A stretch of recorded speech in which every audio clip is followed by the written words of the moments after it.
This is the County Line Podcast, a production of Free Speech America. And now, here are your hosts, Kris Ranney, Garth Hilton, and Kevin Virgil. Well, hello everyone, and welcome to the County Line Podcast. We are so grateful to have you here with us once again. As usual, we are here in the Free Speech America virtual studios, and we want to say thank you to all of you who have supported Free Speech America throughout America by exercising your God-given power to speak and create new possibilities through the power of the word. If we, the people, do not exercise this God-given power, then tyranny will always be pressing into the void of silence. So this is why we gather here every week, and we are thankful to you for joining us. Where on this episode of the County Line Podcast, we will be learning and living liberty from the kitchen table to the county line.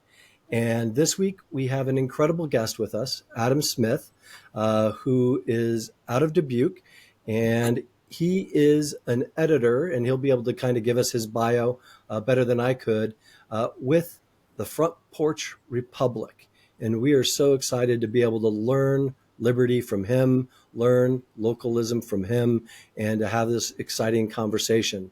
One thing that I do want to remind everybody about, though, if you do want to, please think about becoming a contributor, a supporter of our work here through the Mug Club, or any kind of other item that you would want from our merch store eventually, or just donate to us at freespeechamerica.org. We would really appreciate the support as we get this off the ground and running. Right now, as usual, we have Kris Ranney with us in the Free Speech America virtual studio, as well as Kevin Virgil. So say hi, gang. Morning, everybody. Good morning, everyone. And can I take just a moment to remind everyone, depending on what platform you're listening to us on, like, thumbs up, smash, whatever, the like button, and share it. If you would share it, that would be great. Tell your friends about what we're doing. If you appreciate it and you like what we're talking about, and you know friends and family that will enjoy it as well, please share it. We'd really appreciate it. Wonderful, wonderful. My first question for Adam is, does anybody ever ask you why you didn't go into economics like the other Adam Smith? Oh, no, nobody's ever asked me that. Yeah, I don't know why my parents named me Adam. They said I was named after the one of the sons on the Bonanza, the old show. Oh, Adam. I So mean, that's their excuse. But. Yeah, the reason is that makes sense to me. Yeah, I mean, going through politics, 3 different politics degrees, yes, that was a running joke. Yeah. Yes, absolutely. I couldn't resist. Well, yeah. Glad to have you on.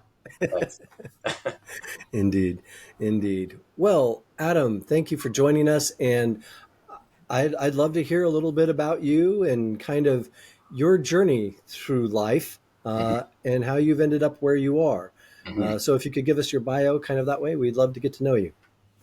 Yeah, I grew up on a small family farm in Indiana, which I think is important for thinking about localism and related ideas. And I went to college over in Illinois, so I'm a Midwest kind of guy. And after college, ended up traveling lots and lots of different places. I married my high school sweetheart from Indiana, and we ended up traveling to Korea for a while. Long story short, though, I came back and finally did a PhD in politics, which was always my goal. So now I'm a professor of political philosophy here at the University of Dubuque. And as you said, I'm an associate editor over at Front Porch Republic, which is a localist website. I don't remember, when I kind of became aware of FPR, but I started writing for them, during the pandemic. I think I wrote a piece for them, and then kind of kept writing for them and got to know some of the people who were in leadership. And I think I've been an associate editor for maybe a couple of years now. So that's the long and the short of it, and that's why I'm associated with FPR. I mean, I've, like I said, traveled all over the place. So it's kind of interesting, to think of myself as a localist, since I have done so much that's not very local. But that's maybe something, we can get into, and it feels like a bit of Sure. returning to roots. So Yeah, wonderful. I see the tagline for Front Porch Republic is place, hmm limits, liberty. hmm hmm So I guess to start us off at that 101 level, what does that tagline mean to you, to Front Porch Republic? hmm Place, limits, and liberty. Yeah, it's very well chosen. I mean, that was chosen long before I became involved, but it's a very well chosen set of words, I think. Mhm. Starting with place, um, I think that one of the most important things that we emphasize if we're thinking like localists is the need to focus on the concrete over the abstract. Things that you Mm, know yes. tangibly over things that you know from a distance. So when we say place, I mean, there's a kind of we do a lot, with people like Wendell Berry and people who write about particular places. But there's also this concept of place, and I think you can fruitfully contrast it to another word that I hear all the time. I mean, I'm in higher education, but you hear it all over the place, which is space. People are always talking about space, like these spaces. I work in this space or that space. Space is totally abstract. It has no concrete identifying characteristics that make it unique or different from any other space. It's just an empty grid, and you fill it with whatever you want. But a place is already there, and it has its own stuff to it. So I think when we emphasize Right. place, that's what we're getting at. There's a placelessness.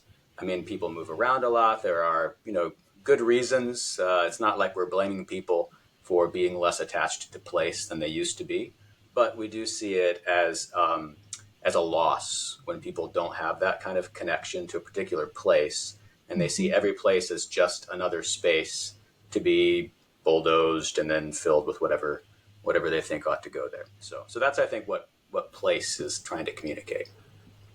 Liberty and limits.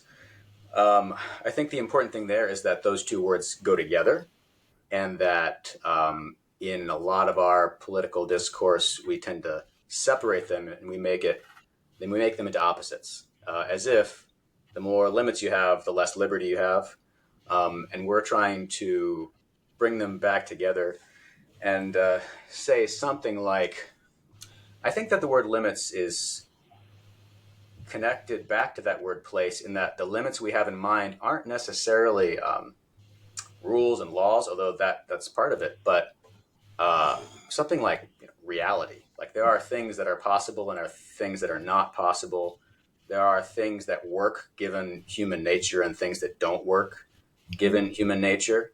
And so contact with those limits is how you discover real liberty.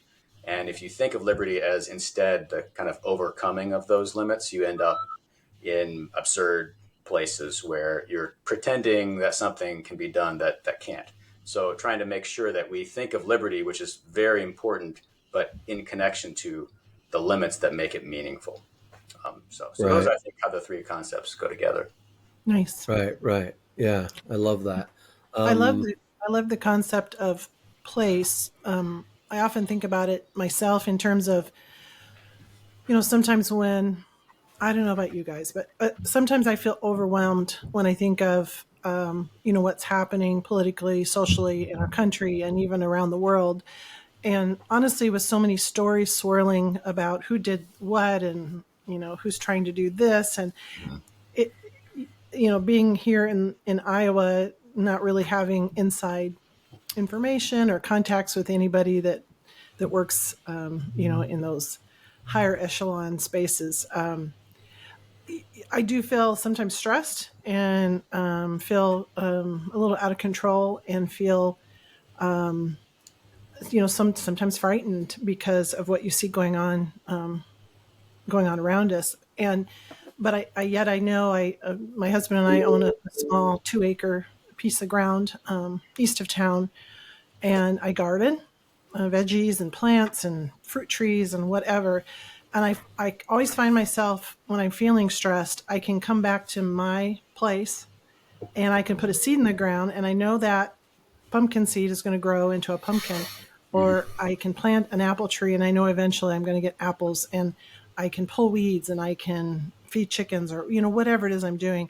And I can return to, that's my place. That's my happy place. People say that a lot, but it's my place. And I know on my place, it's not a sense of necessary control, because we, Adam, you haven't heard my story, but we were hit by a tornado on our acreage last spring, and we're rebuilding right now.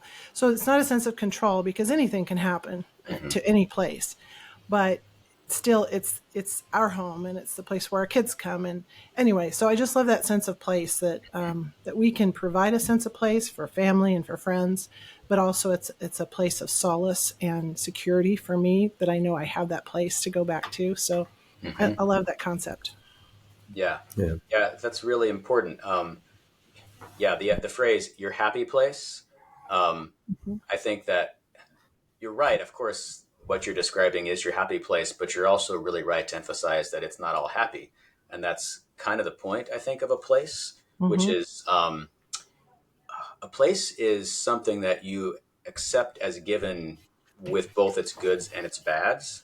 Right. Instead of trying to escape to some place where the grass is greener on the other side, which is more of an abstraction. It's like a space rather than the place. And I think that's a really big emphasis, at least something at FPR we talk a lot about.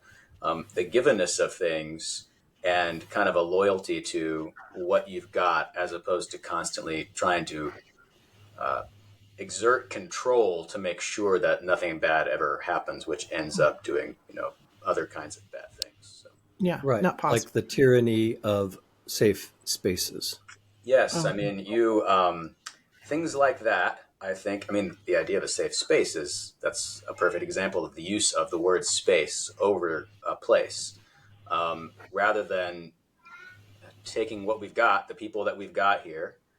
We try to order it perfectly so that everything is completely safe and nothing unpredictable can ever happen to anybody.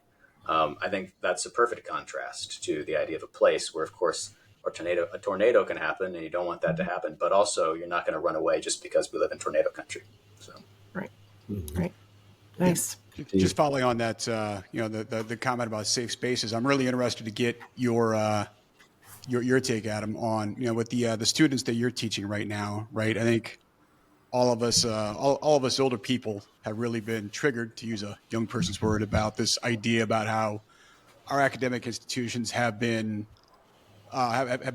doing their best to just to move any sort of confrontation or challenging ideas out of academia. You interact with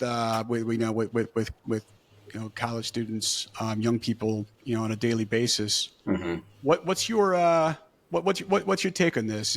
Are we starting to see a reversion back toward, I'll use the word normalcy, where our kids, particularly those that you're teaching, are they more open to maybe dissenting opinions or challenging ideas than they may have been, 10 or even 5 years ago? Yeah, I think the answer to that is, I think, more complicated. I mean, if I'm thinking like a localist and I'm thinking about my own particular context, the answer might be a little more complicated than if I were just trying to give a broad strokes answer to a question about the country or something. So, I teach at a small college, and we have a lot of professional programs. A lot of the people here are here to get a job. They're not really that interested either way in really big ideas. So it's not exactly quite as relevant here on my campus as it might be to other places. Now, that said, I'm a philosophy and politics professor, and I am, I guess, well known for a very no holds barred kind of seminar style classroom where I'm challenging everybody. And I think that the students respond very well to that, actually. Mm-hmm. If they don't have a lot of experience with a situation where you can ask any question and offer any opinion and still stay friends within the classroom, because our experience or their experience of a conversation is so mediated by the internet, I think, where if they interact with somebody who disagrees with them, they don't know that person. And then everybody that they do interact in person is probably somebody who does disagree, who already agrees with them. So it's just not an experience that they have. And I think that when they get it, if it can be well done, it actually is really fun for them and it Mm. shows them something. So I think I don't know if I would say that it's changing. I would just say that on my campus, it's totally possible for me to have those kinds of classroom experiences, which are safe, I guess, in the sense that people still feel like it's a good time, but also nothing is off the table. Right. So I feel pretty positive about it, but Nice. that's nothing to do with the larger situation. Sure. Yeah, that makes sense. Yeah. Interesting.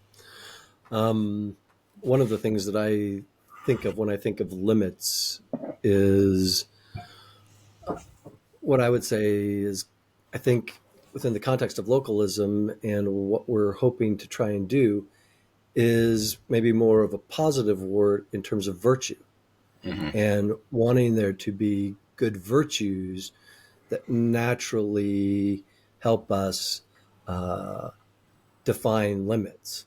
So I'm interested in what you think about virtue and where we're at in our society with developing good virtues for civilization. Yeah. That's good. Virtue is maybe even a better word than limits, or it's more precise. It's just that it has a lot of connotations that would throw people off if you just came out and said place, virtue, limits. Also, it doesn't have the alliteration. So, but yeah, there's a real strong connection, I think, between the idea of limits that I was talking about and the idea of virtue being a necessity in political life. And I think one of the things that localists, at least localists of my stripe, push back against.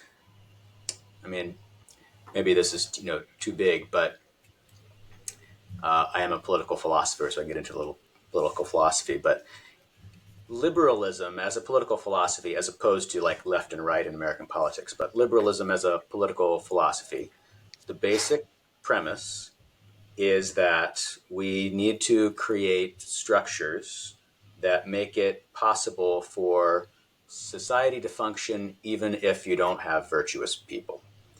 And Right. I think one of the key claims of our kind of localist is that can work for a while and then eventually it doesn't.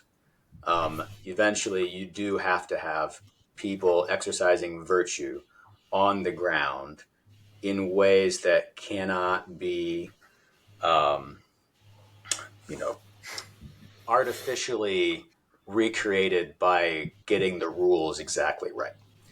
So virtue, I think, is crucial, and its importance its relative importance kind of depends on the time that you're in. I think we're in a time where it is becoming vital to recover the idea of virtue.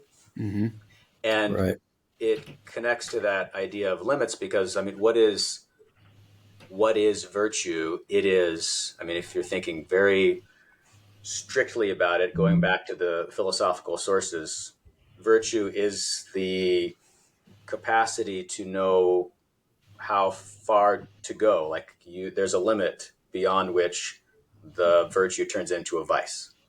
And that's, Mhm. you can't really understand a virtue unless you have an idea that there are limits. So I think that that's a really big theme, actually. Um, it's sometimes hard because it's one of the reasons why it's sometimes hard to place localists ideologically, like on the left-right spectrum. Because, the other tagline that we have is liberty. And some forms of politics start with the idea of virtue, and then they also think, well, how can we make sure that people develop it by imposing all kinds of rules and laws? And maybe that can work for a while also, but eventually you don't end up with virtue, you end up with something else. So virtue has to be some kind of self-limitation that is cultivated in communities that have a shared understanding of the goods that we are trying to achieve by limiting ourselves in these ways. And it can't entirely be the fruit of institutions. And that makes it very fragile, but it also, I think, keeps us away from certain kinds of ideological extremes that either say, yeah, here's virtue, and we're going to figure out how to make sure everybody has it by forcing it onto people. Or, any talk of virtue is a violation of our right to do whatever we want. It has to be somewhere in the middle, and the localist claim is that that can only be really cultivated on a small scale, because you need that kind of personal community. You learn the virtues from other people that you have real relationships with. So That's an interesting concept. It reminded me of a role I had. This has been quite a few years ago. I worked for the Girl Scouts here locally in our community, and I was a program director. My job was to bring in speakers and topics for a high school class, and it was, the gist of it was to help provide practical skills to girls, and it was just with girls, like how to interview for a job, how to dress for a job, and other things as well. But I was dismayed at the time to find out, and this was, again, 20 years ago plus, the Girl Scouts would not allow me to present either my own views, or did not want the guest speakers I brought in to present anything that would be teaching these students values. So their goal was to provide them with tools and let them determine their values, what was right, what was important to their life. And I look back now, I don't think at the time I was aware that was part of just an ongoing onslaught, I think, onto our culture to destroy traditional values and virtue, destroy traditional virtue in our society. And looking back now, I'm like, oh, yeah, that's what that was, like what's right, what's wrong. Of course, I don't know how good of a job I adhered to that rule, but that was their focus. And so we can talk about where that all came from. I think we all have our ideas, but I mean, that's a big part of this, the idea of neutrality. I mean, again, I teach on a college campus. Education is a big in education, the idea of neutrality is extremely influential. You can't ever impose your values. You simply have to provide a platform for people to develop their own values. Philosophically, I think that's incoherent. You're always imposing values of some kind. And this is the long-running argument in political philosophy, but it's also one of the arguments in political philosophy that you actually confront in your daily life, like you said, at the Girl Scouts, all the time. So, this is another big kind of thing that we push back against, the idea that something like a neutral public square is actually possible. Now, I will say that there are settings or contexts where you kind of suspend judgment in order to talk through things. I mean, I do that in certain of my classes. This is the whole point of philosophy, is to interrogate all kinds of things. But in like the Girl Scouts, I'm pretty sure the whole point of the Girl Scouts is to inculcate certain values. So I think that's a key point, thinking about the context and realizing that in some contexts it's possible or beneficial to kind of bracket that stuff. But in other contexts, it's definitely not. And in any case, in no context are you literally able to be neutral. That's just not possible. Right. Yeah. Kevin, do you have anything that you'd like to ask? I don't want to dominate with questions. I have one though, but No, I find all this fascinating. Like, what you're, Adam, what you've been saying about, this, I guess, these dissenting opinions between what's important to teach. Certainly, like the students in your classroom, but even at a younger age, right? Should the burden be on the community, right? Like you said, in a very decentralized manner, or should those values be taught, at a top down, like command driven, environment? And I got to tell you, as somebody who's lived, in a few Eastern European countries, I think, and seeing what distinguishes America from, other countries that, where at an individual level, the people there, like, in Russia or Ukraine or in other Eastern European countries are, at an individual level, they're every bit as intelligent, as liberty-minded, as accomplished as your average American, maybe even more so. But I think the takeaway I've had from living in places like that is what makes America successful is a high trust culture, a high trust society, right? That, there is a general expectation that, the man or woman across the table that you're about to do business with can be trusted to do what they say they're going to do, right? And that starts at that has to be taught at a very early age. And, the reason that America has been such an enormous success story versus, say, like a Brazil or a Russia or a South Africa is because of that high level of trust. And I think that I'm curious to get your thoughts on this, but, over the past, let's say 40 to 50 years, right. And I think this is most, I guess, just provable when you look at the fact that we established a federal Department of Education, to take primacy on how we educate our kids. I think we moved away from that. And I think we're on a path right now to unwind that, and hopefully, and a big part of the reason we started this podcast is this commonly held belief that we shouldn't outsource our children's education and to a federal Department of Education or the national Girl Scouts headquarters. It should all be done at the local level. I think that's it. It's a fascinating topic to unpack. Yeah. Trust and the loss of trust that's a really another really important thing to emphasize at this particular moment. This is something everybody talks about, how we've lost trust in our institutions.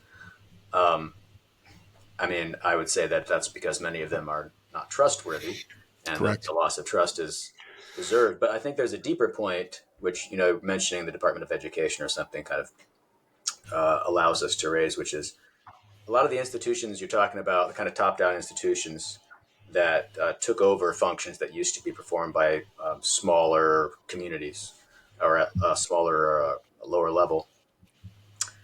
Those, I want to be fair to intentions of people who put those things together, but in general, I think those kinds of institutions, big bureaucratic institutions, their purpose is to make it so you don't have to trust anybody. So this is like I said before about virtues, right? And how the basic idea of liberalism as a political philosophy is to create a structure that makes it possible for things to function without virtue. Same kind of thing. It's a structure that makes it possible for people to get the services that they need without having a relationship with the people who are actually providing the services, where they work out what exactly that's going to look like. So we talk about like the loss of trust in our institutions, but the institutions have kind of diminished the level of trust that we have in each other. And that's a vicious cycle, because then people, having lost, what Tocqueville called the arts of association, where you know how to work with that person across the table, we're out of practice. And then, of course, we don't know how to take care of those problems ourselves, which justifies the institutions even more. But I think that the problem is that those things have been outsourced to those kinds of institutions in the first place. I totally agree with you that things like education definitely need to be done on a much smaller scale. I mean, for myself, we homeschool, so that's about as small scale as you Right. can get. But even if you're thinking about something Right. like a conventional school, public school, it needs to be local. Right. Mm-hmm. And Yeah, Yes, I do. I couldn't agree more. I think, that's absolutely right. When you try to set up a framework that enables people to function without virtue, right? You just allow the system to regulate everyone's activity. You have, what this country's been moving toward for quite some time now, which is, a federal register where the rules grow, thousands of pages are added every year, and everybody commits at least 3 felonies a day, as the old joke goes, right? I mean, that's that's the natural extension of the direction we're moving right now. And whereas if and I think a society that focuses on teaching that virtue and establishing trust at an interpersonal level is almost certainly going to. I mean, people are always, people who make the right decisions are always going to make better decisions than if they're bound by rules, right? Anybody who's ever run a business knows that. I loved your anecdote about, like the fine line between virtue and vice. Everybody who's run a successful business knows, like, your job as the owner is to go right up to that line, right? That's the only way you're going to succeed without crossing it, right? And knowing where that line is, that's the only way you're going to outcompete. I was reminded as you were speaking of the Great New Deal, where the whole welfare programs and aid programs were started for people in poverty. And I know, prior to that, a lot of that support and charity for families that were needing support came from local churches, or a lot of them were faith-based, although I imagine there were other community-based programs that helped provide for people. And to me, that's a prime example of, removing that locality to it, where you have people who are in your community, who know you, who know your children, who can help provide food and rent and heat and that sort of thing. But there's a personal relationship, which also builds some accountability, instead taking it to a national or state level where these random checks are coming to people, and who knows if they're feeding their kids or, spending it at the casinos. There's just no accountability with it. And I think that's a really good example of local versus, these big institutional things. Another thing you talked about, and personally I've experienced it, I haven't talked to a lot of people about it because it's kind of not really a sensitive subject, but I just don't know where, like, most of my friends and family would be, is the whole idea of loss of trust in institutions. And since the 2019 election, I have, sorry if you hear noises, I have grandchildren upstairs, but I have really experienced kind of a devastating process of losing faith in most of the institutions that I previously had trust in, be it our health institutions, the CDC, the NIH, those groups, our federal institutions, our election systems, and even just more recently in the last couple of years, there's been, you guys maybe aren't paying attention to it, but in the faith community, in the Christendom in the United States, there has been just revelation after revelation after revelation of pastors or these big name ministry leaders across the country who have turned out to be just monsters, abusing people, sexually abusing people for years, and misusing funds that are going to these big churches and ministries. And I just watch in horror, because it's like, again, it's another area of my world that, institutions I had somewhat respect and or trust for, again, just being completely rug pulled and destroyed. And it's an odd place to be in. It's a very kind of an unsettling place to just think, well, I don't know who I can trust or what I can trust. Well, I know I can trust Garth. I know I can trust my husband. I know I can trust my family. So some of my local politicians that I'm friends with, I know I can trust them because I know them personally.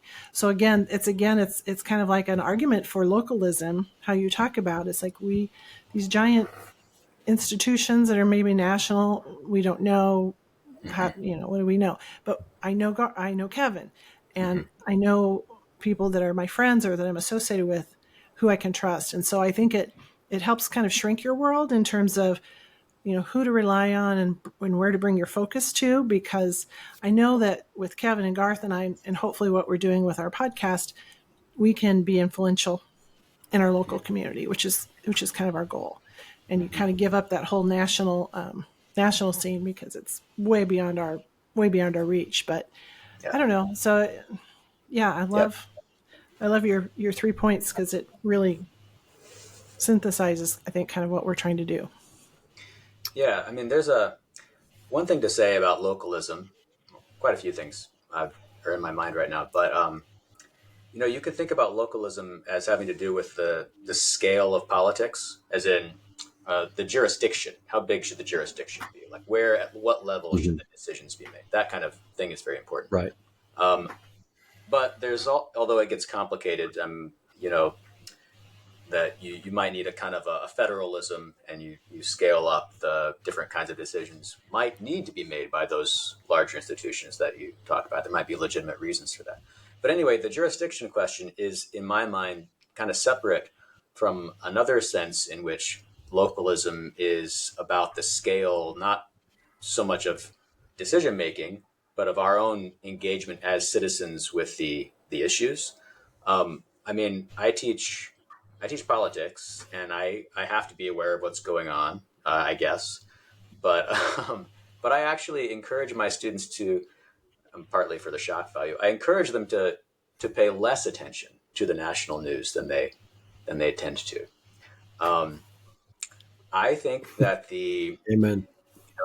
The internet has been salutary in a way. I mean, the loss of trust that you're talking about, Kris, a lot of that is because now we just have this flood of stories about, well, they did this, or they aren't doing that, or this is corrupt, or whatever. And it just builds in our mind until eventually that kind of the vague sense of trust turns into a vague sense of distrust, right? But I am also, I guess, I mean, I know that I have that in my mind. I have all kinds of, here's what I think about the CDC or whatever. But if you ask me to lay out the list of facts and give you a comprehensive case, an empirical case for exactly how corrupt it is or whatever, I'd have to do a lot of work to do that. We all have these kinds of impressions in our heads, which are more or less accurate, I guess is what I'm saying. But my solution to that problem is to say, you know what, let's just not pay as much attention to that in the first place. Let's pay more attention to what we actually can know more about, which is the people who are actually around us and what they're up to. So localism as a kind of a limiting, not just of the kinds of decisions that people are able to make, but a limiting of what we pay attention to in terms of politics is something that I emphasize quite a lot. Going back to a word you used earlier, it's what is the reality that is within our grasp that we can actually affect. Yes, exactly. Yeah. I mean, I can't do anything about Doge or whatever, I'm interested, I guess, in what's going on. But if I'm going to be very practical, the limits of what I can practically affect are pretty narrow, pretty tight. And it's less entertaining for us to pay attention to those things, but it's more fruitful for us to pay attention to those things. I'm no professor of philosophy, but it sounds like we're talking about Stoicism, right? I guess you could relate it back to that kind of idea. You have duties, and your duties depend on where you are placed. If you're the emperor or something, then your duties cover the whole of the empire. But if not, then your duties are to the small number of people around you. So yeah, you could think about it like that. Mm-hmm. Yeah, I mean, one of my favorite books is it's a book called Man's Search for Meaning by Viktor Frankl. I just read that actually with a group of students. Yeah, that's a great book for college kids to read. But it's it's about the only way you'll be happy is if you focus all of your energy on what's inside you, right? Yeah. You can't you can't control what's happening outside of your orbit, right? If you can't control it, then why would you ever let that impact your happiness or your well-being, right? Just focus on the things you can control.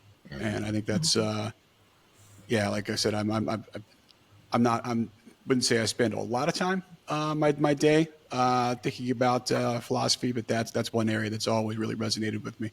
Yeah. Mm-hmm. And the kind of irony of that, though, at least this is how I would think about it, is if we focus on what we can control as opposed to entertaining ourselves with what we can't control, the larger picture. Well, I think that if the more people who do that, the better the larger picture will get. I think that a lot of the problems that we talk about, those big national or international problems, are the result of people not doing what you're talking about, not paying attention to their circle, and trying to control what they can't.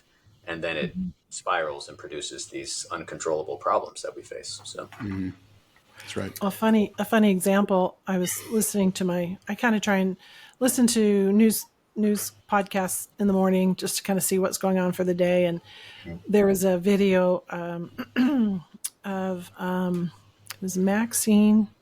Oh shoot, what's her name? Maxine Waters. Thank you, Maxine Waters.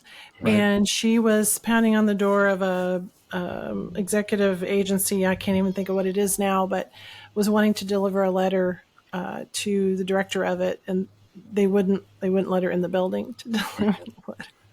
Yeah, right. She was so frustrated because I think she thought she had some exercise or control over that department because of her elected position, but they wouldn't let her in the building. And I'm sorry, as a little person, who's probably felt really frustrated, it's just kind of refreshing to see that happen. So I have a question, and since we're kind of down to toward the end of our podcast, can you take like this discussion that we've had and take it to a practical level? So when you talk about localism and front porch politics and that sort of thing, either what are you seeing in your community, what are you involved with, or maybe even just locally in the state of Iowa, what efforts are you seeing from people that are trying to be local in terms of influencing their community or providing value? Or can you give us some real examples? Yeah, asking a philosopher for real, practical, concrete examples is usually a bad idea. Sorry. It is. It's interesting. My job is to be a philosopher, I suppose, and that often means that my time is spent thinking about these things and not so much doing these things. But I actually think that that's okay. I was listening to a podcast the other day with Yuval Levine, who has a book out that I don't know if you're familiar with it. A Time to Build is the book. Anyway, you might find it interesting to read and maybe talk about.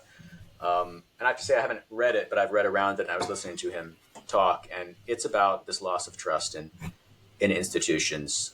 It's very relevant to everything we're talking about. But he had one line, and that I remember that kind of relates to what you're saying. He was talking about how he's a communitarian in the sense that he believes in community is really important. I like that word. Write that down, Garth. Communitarian.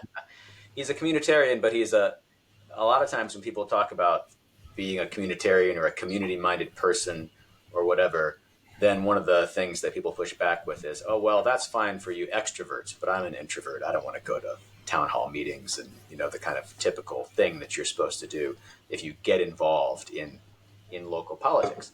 And he said, well, I'm a communitarian, but I'm an introverted communitarian. This is not natural for me, even though I believe in it and I write books about it. It's not as if everybody has to have the same kind of personality if you're going to be a localist, I guess, is the point. So I think it's fine if, some people really get involved in actual town politics and other people simply go about their work and they are, invested in their family life and their friends. That's also kind of a localist thing where you are attending to what's around you. It doesn't literally have to mean getting involved in local politics.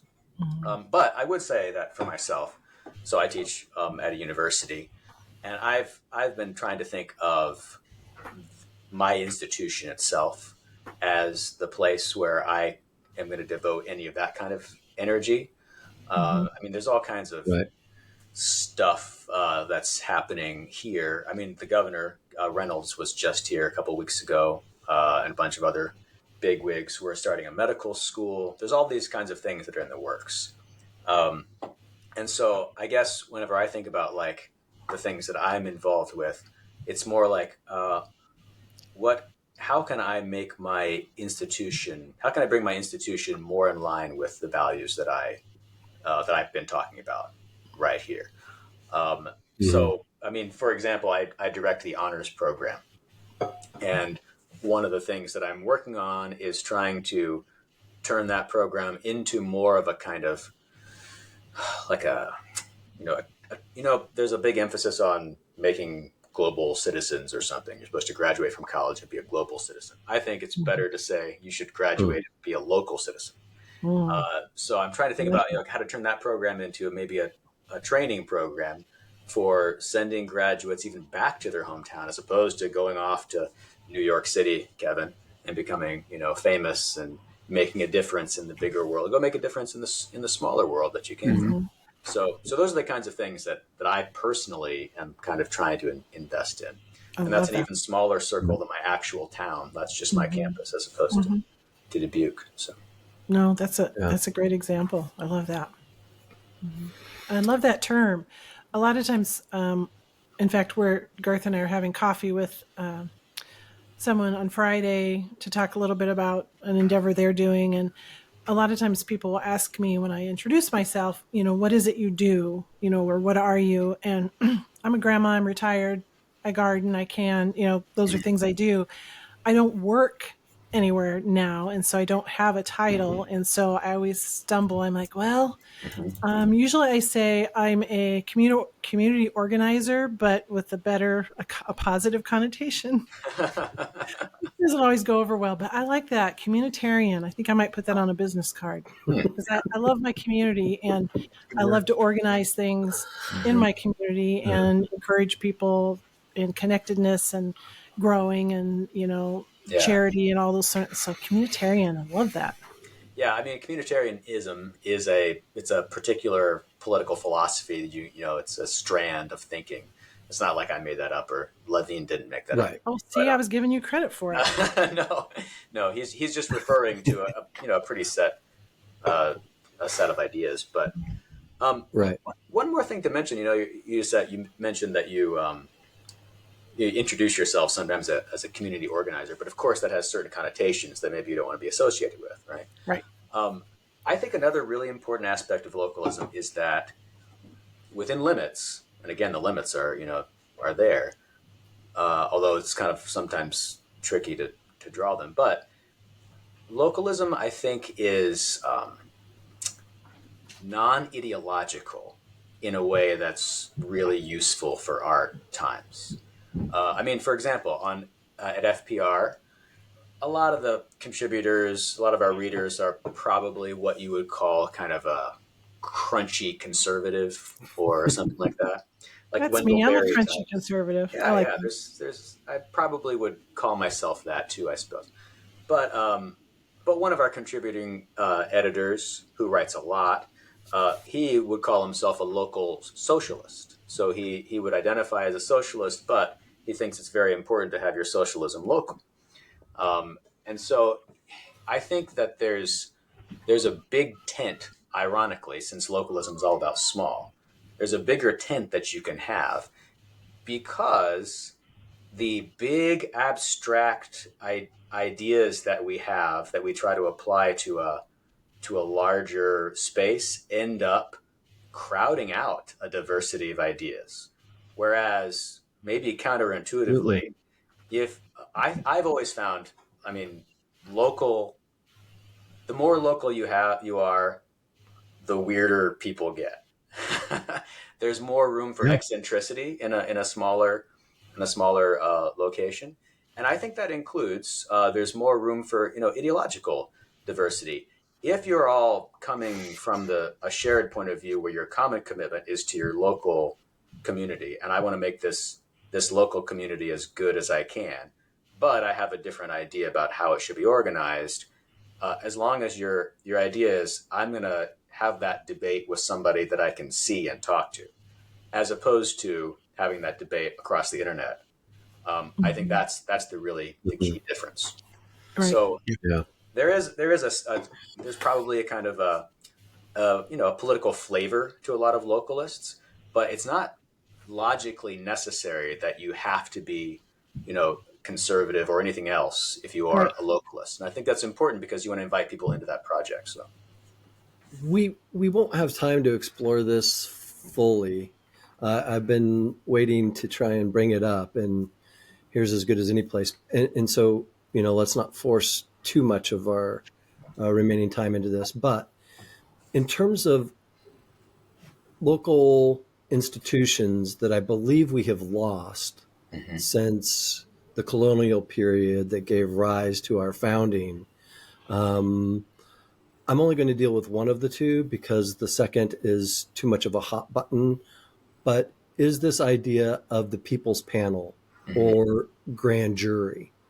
And that we on a local level have lost control of our ability to come together across the aisle or with various ideologies into a structure of civilization that, goes back for, centuries in terms of us being able to adjudicate, investigate, and figure out things person to person at a local level and determine what is just, what is right.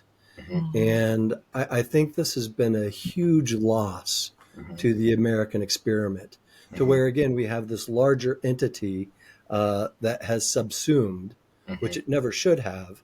And that is like the judicial branch is like taken over what was actually a mechanism of we, the people, the people's panel. And so in terms of that, and this idea of sometimes localists are just referred to as like nostalgialists. We're just looking back into the past and saying, oh, weren't the good old days the good old days? But no, where we can actually look back and say, well, no, there's something that is broken. And if we restored this, it would bring vitality back to our ethos, our Americana. And so I'm just curious if you could riff on that a little bit. And can I give you two real quick examples that kind of feed into that question that I'm currently investigating? I haven't feel like I've got a good enough handle on it to go into details, but it's in regards to our local planning board in our county. I've got two people on my radar that one involved chickens, had chickens, and they didn't exactly fall within the exact parameter of what the county required for them to keep chickens. Their chickens were taken away. Children were heartbroken. It was a homeschool family. Just nicest people you ever want to meet. That's one example. The other is a woman I've heard of out east of town who is a dog breeder. She breeds long-haired German Shepherds and has been doing it for 25 years. And because of a complaint, now the county powers that be are kind of breathing down her neck, threatening to take away her dogs. And I'm frustrated because I've heard complaints about this department in terms of being heavy-handed but at the same time, the people that are involved in this fight and friends of theirs are frustrated because they feel like they have no recourse. They've gone to the county board of supervisors, and I don't know that they're really getting a fair hearing. So it kind of talks a little bit, goes into what you're talking about, Garth. Is there a local county or community level where there's some kind of a board that can be fair and hear complaints or hear concerns if we feel like our government or some other local agency is not being reasonable? I think people are frustrated, and I think that's a burden that even locally we have, that you feel you have no control, you have no say, you have no voice, even on a county level, to deal with government that you might think is heavy-handed. And so we just offer those as two examples that kind of maybe feed into what Garth is talking about. Yeah. I don't know much about I couldn't say much insightful about the grand jury tradition and things like that. Um, so I'll kind of leave that particular idea aside, for you to discuss. But I do think that, well, it's very interesting and telling that we're talking about localism, and you might think that that means uh, let's get as many decisions made by the county supervisors or whatever kind of local decision-making authority as possible, because that's closer to the people. But often there seems to be as much distance between the local citizens and the local decision makers Mm-hmm. as there is between the local citizens and the distant decision makers in Yes. Des Moines or Washington. So um, I'm not sure what that tells us. I might have some theories or hypotheses. Um, but one thing it tells us, I think, is that localism, you're right, sometimes localism is a nostalgia thing, or it's accused of being a nostalgia thing. And it's thought of as just, hey, let's go back in time to when things were more local, when decisions were made more locally. But I don't think it's as simple as that. There are these structures that have existed for a long time where you have local decision makers, but people feel alienated even from those structures. So when you think about those kinds of problems and those examples that you talked about, Kris, then localism it needs to be more of an innovative response to failures on the local level rather than just a let's get the federal government out of the local. There are plenty of issues that need to be solved that are themselves local issues and that have nothing necessarily to do with heavy-handed stuff coming from a higher level of government.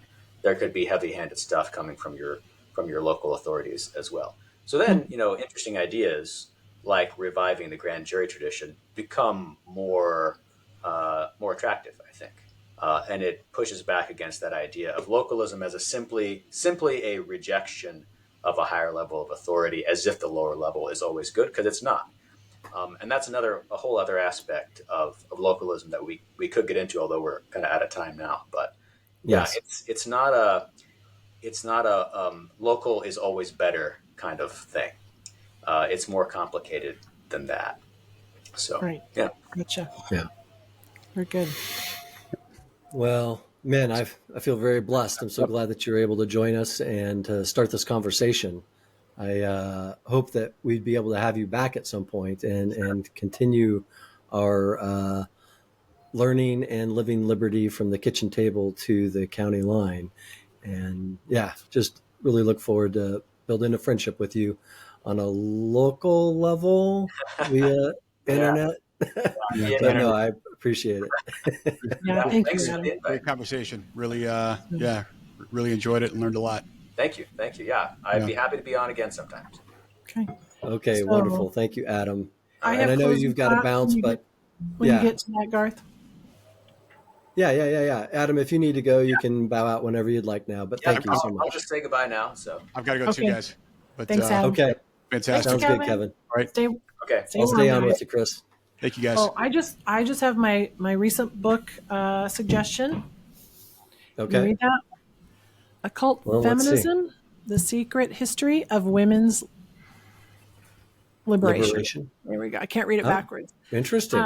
Yeah, I've heard Okay. this speaker. I've heard her on podcasts a couple of times, and she really delves into kind of the roots and the foundation of women's the liberty movement within women's rights, and it's kind of frightening, kind of fascinating, but kind of frightening. So I've just started this. I've got some insight into it, but I think we should talk about at some point a County Line book club or Free Speech America book club to go through some Sure. of these things. So that's my book recommendation. Her name of the author is Rachel Wilson. So I'll give you a book report next week on I that. gotta say, if I saw that sitting on the bookshelf, I'd probably cruise past it. But I'd love to hear, with you having read it, I'd love to hear the lessons learned. Yep. It's a little book, so I think I can read it this week. Right. All right. All right. Good. We'll see you all. Good. All right. Bye, Thanks, guys. everybody. Stay warm. It's good talking to you today, guys. Thank you. Bye. All right, thanks, Chris. You want to stay on, Chris? Nice to meet you, Sure. Adam. We'll wrap up. Good deal. Well, we do want to thank everybody. We hope you found this conversation enlightening as we, as I said, continue to learn liberty and live liberty from the kitchen table to the county line. Man, that was a wonderful conversation. I look forward to having more of them with Adam. Mm-hmm. Right. Really want to point everybody to the Front Porch Republic. Just go to frontporchrepublic.com and read some of his articles that he's had over time, but just get a feel for what they're trying to do. And they have some great podcasts as well to listen to and conferences. Oh, so I would enjoy that. Please check them out. Nice. Okay. And then next week, we're working on a special guest, if we can work out our schedules, that'll be really local. So if you guys like the idea of local, we'll be bringing that hopefully next week. So. All right. Wonderful.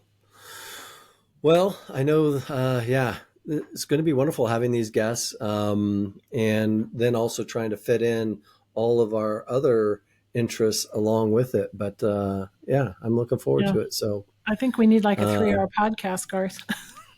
Right. Yeah, I know. But that's okay. Well, thank you everybody for joining us on the on the County Line podcast again. And please, again, think about sharing and subscribing. Please consider, if you can, becoming a monthly donor to Free Speech America, where we're working to maintain liberty at a local level, but also organize and to help citizens come together and ensure that liberty survives. And so we thank you very much. And any final parting thoughts, Kris? Well, just that I agree with what you said and encourage people to really think about committing time to local issues, whether it's social issues or political issues. I know, especially from a conservative standpoint, what's happening in D.C. and with Doge and Trump and his administration is very exciting. Honestly, I've never lived in a time like we're living through right now, so it is very exciting. But I feel like I watch it kind of more like my husband watches football games. You know, he's not really playing in it, but he's enjoying watching the others play.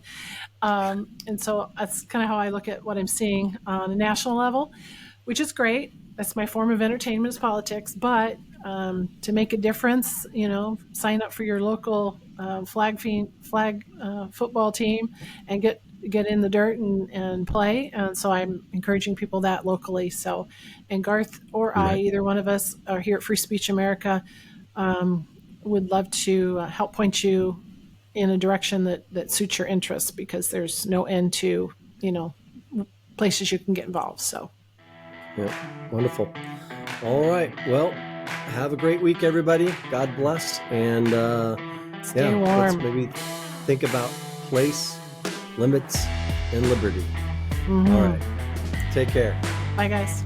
If you are new to the podcast, be sure to subscribe on your favorite platform and join us next week for the next installment of the County Line Podcast.